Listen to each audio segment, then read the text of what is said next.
إذا أعجبكم الفيديو اضغطوا على زر الاشتراك وشاركوا مع أصدقائكم. شكرا.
Chercher toutes ces traditions et de faire une synthèse de ça et surtout de les ramener avec une vision un peu plus moderne. Voilà. Revisiter. Alors évidemment, traditionnellement, les carnavals mettent en avant des spécialités culinaires riches et souvent bien sucrées. Le but étant d'emmagasiner un maximum de calories avant les semaines du carême, évidemment. Alors ce qu'on va faire, c'est qu'on va évoquer quelques produits phares de ces traditions carnavalaises et que vous déclinez sur votre carte de la semaine prochaine d'ailleurs. Il y a par exemple tout ce qui relève du registre sucré avec les beignets et les crêpes. Par exemple, toute l'Europe mange des beignets. Voilà. Alors, en France, on a par exemple les ganses frites à l'huile d'olive, les bugnes du côté de Lyon, les oreillettes parfumées au citron dans le Languedoc. En Italie, on a les castagnets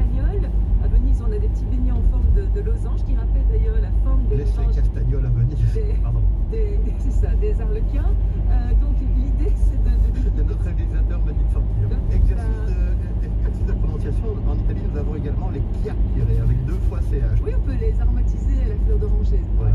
Alors effectivement, c'est une tradition comme l'a si bien dit Carlo, représentante, présente dans de très nombreuses traditions carnavalesques dans le monde, mais aussi en Belgique. Hein. Oui, en Belgique, par exemple, les crêpes sont déclinées principalement en salé aussi, comme la double, ça porte le nom de double. Voilà. La double de Binche. Voilà, entre autres. Alors, je me suis aperçu qu'on en mangeait même un peu à gauche, à droite, des doubles et la Binche, La Nivelle aussi, je pense. voilà, c'est quand même quelque chose qui revient souvent.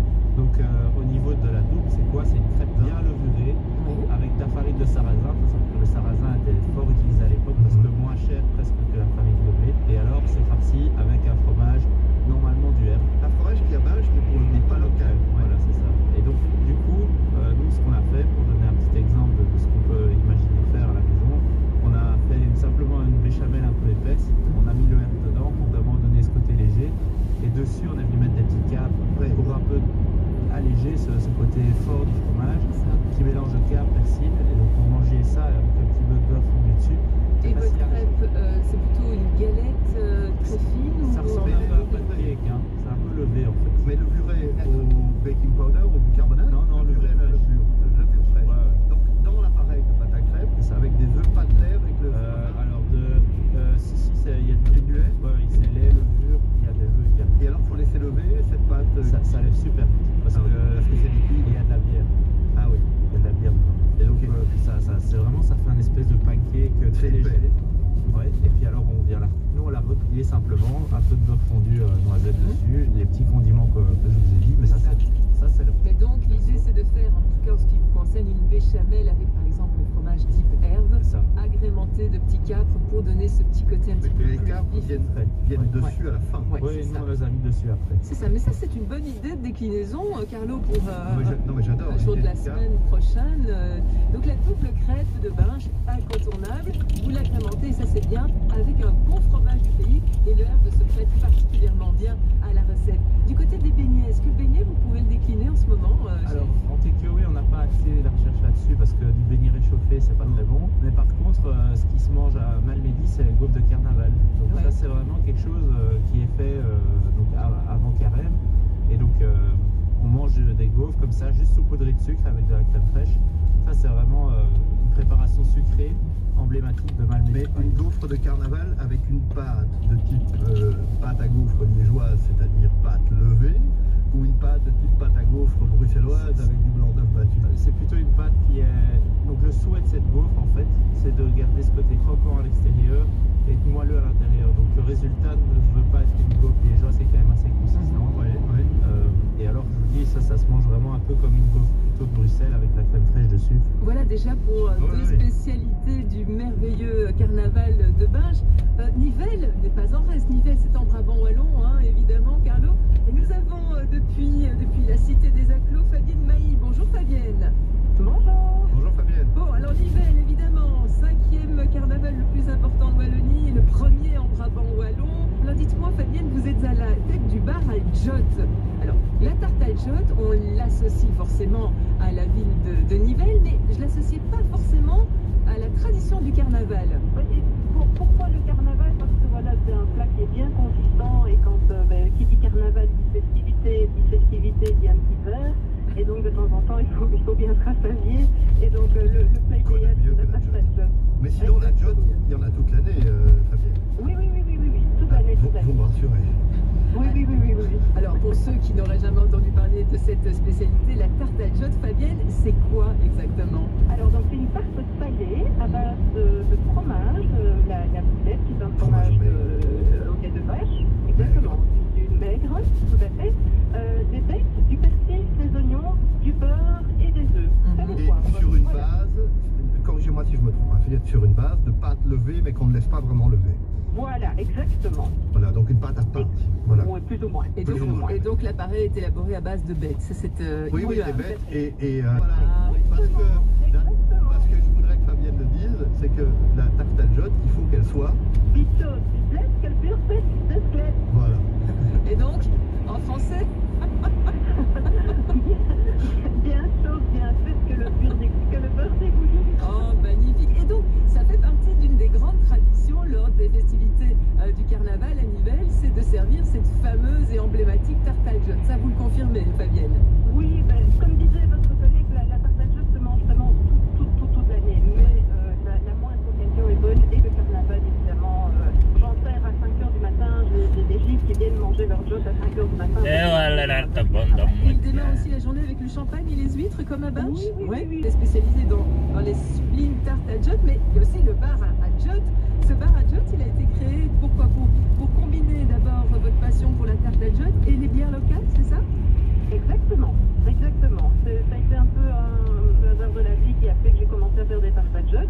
Et puis voilà, on s'est dit, bah, allez, pourquoi pas. Et on a associé les bières et la tarte à Jot. Et donc en fait, toutes les bières que moi je présente ne sont que des bières nivelloises. Il y a la Clotte notamment, m'a-t-on dit. Il y a la Clotte, Ouais, il y a la Gertrude. La Gertrude, bien sûr, la Jean-Nivelle, l'Archiduc, la brasserie Cérès qui propose 10 bières différentes. On a la brasserie Saint-Jean également qui a une superbe gamme. Voilà, donc il y a de quoi boire à Nivelles, il y a de quoi faire la fête. Bon, alors il y a peu de festivités carnavalesques pour cette édition 2021. Est-ce que le bar à Jot sera présent malgré tout pour des cartes en takeaway par exemple? Oui, tout à fait. Moi, j'ai continué à faire le takeaway, donc le vendredi après-midi et le samedi matin. Ouais. Donc on a un superbe marché le samedi matin. Et donc la ville continue à vivre bien le samedi matin. Et donc voilà. Et ça se réchauffe super bien une tarte à Jot. Et donc n'oubliez pas, quand vous la réchauffez chez vous, il faut absolument mettre le beurre dessus, parce que si vous ne mettez pas le beurre, comme le fromage maigre, la boulette qui est dedans, ça colle un peu au palais, vous risquez vraiment que ça reste coincé. Et donc si vous mettez le beurre, à ce moment-là, il y a vraiment une opération magique, c'est que ça glisse dans le gosier, et là, il n'y a aucun souci. Dites, si on ne trouve pas ce fameux fromage, fameuse boulette de Wallonie, on pourrait mettre quoi, Fabienne, dans notre tarte à Jot? Une alternative? Ah non. C'est la boulette absolument. C'est comme la tarte au bâton. Oui, c'est ça, on est obligé. Bon. Il faut du bâton. Ben voilà, ça c'était pour la toute petite parenthèse, la tarte à Jot pour le carnaval de Nivelles. On n'y dérogera pas, au carnaval si, mais en tout cas pas à la tarte à Jot. Fabienne, on vous retrouve au bar à Jot, on est tout près de la Grand Place de Nivelles, tout près de la... Oui, tout à fait. Tout près de la Pêche de Léon. Voilà. À côté de Léon, exactement. Voilà, nous irons bien sûr déguster vos spécialités et vive Nivelles, vive la tarte à Jot. Merci beaucoup. Merci beaucoup. Fabienne. Merci, au revoir.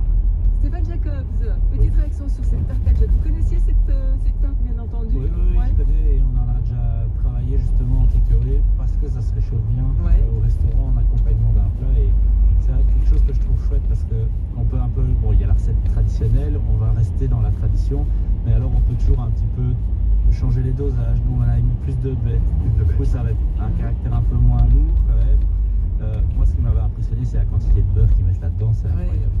C'est incroyable, on se demande encore comment tout tient ensemble, parce que il y a du beurre dans la préparation, même dans l'appareil. L'appareil, il y a du beurre. Vous voyez, on en voit un endroit. Certains mettent de la crème, tout le monde y va un peu à sa sauce. Bon, ça c'est clairement une spécialité locale de Malmedy. Mais au carnaval, ils vont préférer les gaufres aussi, en à nouveau. sucré. Et alors, il faut en parler absolument, c'est cette salade russe qui est incroyable parce que quand on voit la quantité d'ingrédients que parfois ils peuvent mettre dedans, c'est vraiment, on se rend compte que ça doit nourrir, ça doit être consistant. Alors il y a des ingrédients auxquels on ne déroge pas, c'est la betterave, la pomme de terre, le hareng ou le poisson. Alors hareng c'est en général ce qui est utilisé, il parle parfois de matches aussi, mais en général c'est du hareng mariné. Et alors après, il y en a beaucoup qui mettent de la viande dedans. C'est assez incroyable. Et ça se retrouve aussi à Binche à la fin du carnaval pour un peu retaper les estomacs. C'est vraiment ça. À Binche, on la mange le mercredi décembre, donc forcément il y a du hareng et pas de viande. Oui, c'est ça. Là, du coup, ça reste un jour maigre. Et alors, à Malmedy, l'astuce de travailler cette salade russe, c'était comme on va dire dans notre époque, mais les dames préparaient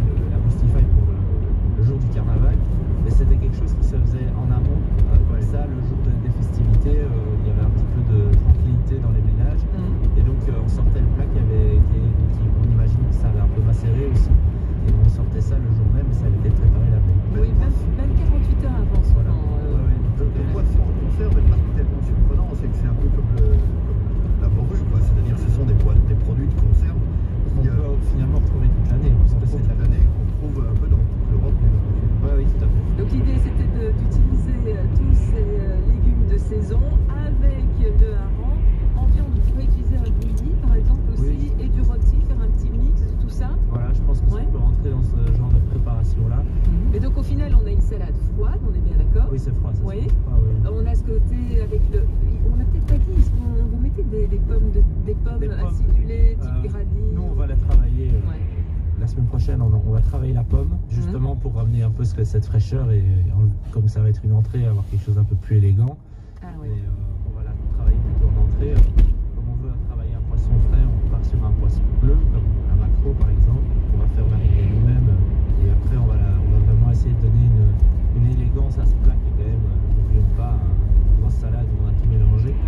Donc on va peut-être redétailler un petit peu les différents ingrédients dans l'assiette et alors redonner un petit peu un caractère particulier à ce plat qui, je pense, c'est quand même intermédiaire. Hein, c'est particulier quand même de se dire on mange un plat qui est de terroir et en même temps on fait déjà des associations parfois très alambiquées dans ce genre de plat. Avec le hareng. Mais le hareng d'ailleurs qu'on retrouve notamment au carnaval de Dunkerque où on lance depuis le balcon effectivement des harengs à la foule. Plutôt sympa ça, hein, Carlo? Oui, mais il paraît que c'est récent cette histoire des harengs jetés, mais je sais pas, je crois qu'on jetait les chars. Et alors, il y a une recette de Stavelot que vous aimez à cuisiner, chef Stéphane Jacob. Je ne sais pas si je prononce bien, l'oreille. C'est l'oreille, oui. Ouais. Oui. C'est quoi, c'est une espèce de potée qui aurait été, dit-on, inventée par les moines de l'abbaye de Stavelot. Oui, c'est vraiment une potée. C'est quoi cette potée? Et donc finalement c'est très simple, ça ressemble vraiment à une potée qu'on pourrait faire ça qu'une grosse potée Oui, c'est ça. avec cette viande fumée qui vient un peu parfumée pour le lard, le plat. De nouveau, notre travail nous c'est d'un petit peu donner de l'élégance à ça. Et comment vous donnez de l'élégance à cette potée finalement alors? Alors c'est Déjà dans la présentation. On va y réfléchir, mais mais oui, dans la présentation évidemment, peut-être prendre les différents légumes, leur apporter une cuisson plus juste parce que souvent les potées c'est des légumes fort bouillis, donc on va peut-être ramener des différentes cuissons sur les légumes et puis mais garder ce côté gourmand avec ce bouillon un peu gras. Donc il y a des codes qu'on ne peut pas enlever Bien sûr. de bourgeoise. Voilà, parce qu'en plus, avec potée, en Belgique, on a parfois une confusion de langage, parce que dans certaines régions, la potée, c'est ce que les Bruxellois appellent le stoum et d'autres le rata. Là, c'est vraiment écrasé. Oui. Mais sinon, la potée, au sens de certaines régions ou au sens qu'on a en France, c'est des morceaux de légumes avec un bouillon où tu dois mettre ça dans une assiette. Il ne faut pas manger en fait. Il ne hein. faut pas manger. Ouais, Voilà. Et enfin, avant de laisser la place à Marianne qui va nous emmener pour une petite balade du côté de Binche, chef, est-ce qu'il y a une recette qui vous a par-dessus tout plu, que vous avez dit, mais là c'est une recette que je ne connaissais pas du tout? Donc il y a cette fameuse double. Oui, la double crêpe de Binche. Et voilà. Et on est parti aussi sur cette tarte à Binche qui est une tarte à l'orange. Ah bon? À l'orange sanguine, bien Voilà, sûr. exactement, l'orange sanguine. Je prononce peut-être pas bien, mais c'est la plus saute. Donc c'est une spécialité qui est reprise. On retrouve Marianne depuis nos studios de Liège. Ce samedi, à 13h, les éclaireurs, Fabienne Van de Merch. Quels sont les mécanismes de la douleur? Que se passe-t-il dans notre cerveau pour provoquer la souffrance? Ces questions sont au centre des travaux de Giulia Liberati. Kim Oesterling, lui, est historien de l'art et docteur en économie et gestion. Il s'est penché sur l'essor exceptionnel du marché de l'art sous l'occupation. Giulia Liberati et Kim Oesterling sont mes invités ce samedi dans Les Éclaireurs. 13h, 14h le samedi, les éclaireurs sont la première. Et quand vous voulez sur la page podcast de la première.be et sur Ovio. Les pompes à chaleur Daikin pour chauffer et refroidir votre maison neuve ou rénovée de façon super économique. Daikin, il fait si bon à l'intérieur. Daikin.be. Voici Stormy, la super souris. La première et la 3 présentent. Lapin, bloque les dates. On part 10 jours en voyage. Tu vas adorer. Mais où ça? Bah, à Anima. Le festival Anima du 12 au 21 février. Plein de dessins animés et de films d'animation sur la plateforme Anima Online. Rendez-vous sur animafestival.be. Et c'est pas en zone rouge. Avec la région de Bruxelles-Capitale.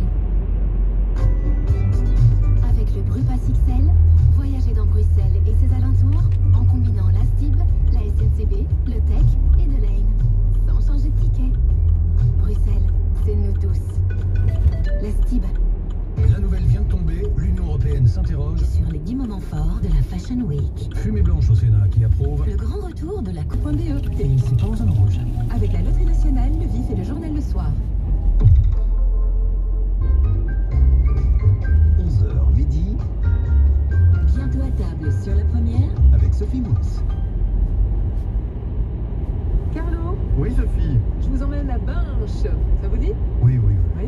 Et pour nous y accompagner, l'amie Marianne Périeux. Bonjour Marianne. Bonjour. Depuis Bonjour à le tous. studio de Liège, Bonjour, je rappelle que vous collaborez au magazine télé Les Ambassadeurs.